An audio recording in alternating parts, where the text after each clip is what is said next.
accident. I never planned things, you know, they just happened. Well, what did you intend to do when you were in school? What did you think you would do? You won't believe it. Yeah. I majored in nuclear physics. Oh, that's right. That's right. That's how you knew how to let accidents happen. No, what happened? This was amazing. Right. I majored in nuclear physics, and instantly I went to Harvard, where I suddenly found everybody was smarter than I was. Yeah. And when I graduated, before I graduated, one of my classmates suggested I join the radio station, which I just loved. I sitting in front of a microphone. Harvard's radio station is a commercial station which can be heard throughout of Boston. Wow. And I thought this is going to be radio. Television was in its infancy. Right. And I thought radio and television will be the means of which people will learn. Right. And learning is what's going to help the world. Right. And that's what I want to do. So when I was graduated, I was offered a job testing missiles for the government because of my major. Right. Testing missiles in White Sands, New Mexico for $75 a week. This was 1948. That was a huge salary. Right. And I was offered a job at a little radio station in Boston for $35. Yeah. No contest. Amazing. Amazing.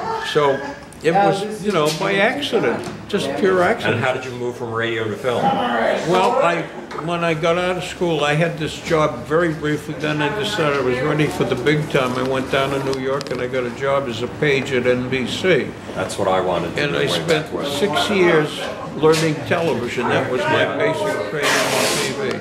Yeah. And then... Were pages like interns? Second? There's a page, an intern in those days? Yeah, the page was the executive training program. And I very quickly got promoted, and I, like in 6 years, had 6 promotions, and I learned everything about television. It was called the golden age of television. Like I was the production manager on the Sid Ceasar Show. Yeah, if you can imagine. amazing. Oh my God, that was the biggest show there was. That was the best show I ever And there wasn't all that other competition there. You got 100 channels plus the internet. Well, then there was NBC, CBS, and ABC. Right. Three stations and 3 networks. But they were very competitive. So I went from radio to television, and then I got to Columbia University, and I began teaching TV, and that's when I made my first film. Yeah. So I began then working on documentaries. Well, these are splendid credentials, Harvard and Columbia. NYU, right. But your real earning must have come from academia rather than making films. No one really earns their living as a documentary maker, do they?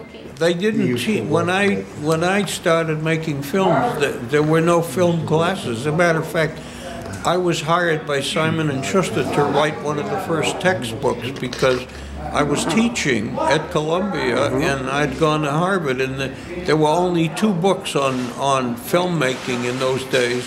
One was highly technical and one was highly artistic, and they said, Simon & Schuster said, we want something in between. So I wrote a book called Movie Making that sold 25,000 copies. It became required reading at NYU. It was my first book. You can't beat that. Very cool. Do you have any copies still left of it? Hard copies? I have 1 copy. Is it in print? Is it available? It's no more in print. I have a paperback copy which sold for $2. That's what sold 25,000.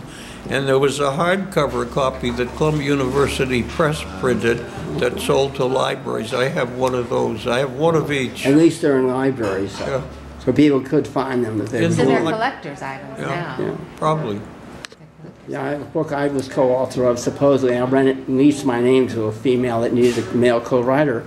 They chopped up all the copies before she get them. Now they're selling for about $25 a copy on the internet, and the price was like $2. I only have 1 paperback copy myself, and she can't put it up for free on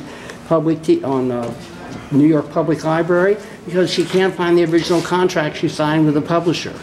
And this contract copyright stuff just is keeping us from giving it to the world.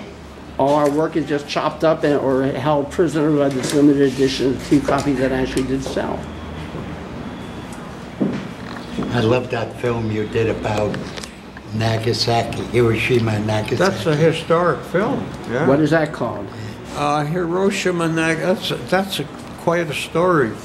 I discovered in 1970 that 9 Japanese cameramen had filmed Hiroshima and Nagasaki the day after the bombs had been dropped. Amazing. And our government, when MacArthur occupied Japan, found the footage so horrifying that it was marked top secret and sequestered and kept totally secret for 25 years. Only 25. Well, I found out about it in 1970, and with the help of 2 New York senators, I got it released, in Columbia University, where I was then the manager of the Center for Mass Communication, produced a film called Hiroshima Nagasaki, August 1945, and the Boston Globe, when they saw this film, it was the most horrifying footage you've ever seen. I bet. The Boston Globe said perhaps the most important documentary made this century. Wow. That's how important it was. And we released it, and I had a screening at MoMA in its 500-seat auditorium, and I invited the entire United Nations press from all over the world, and it was an astonishing screening.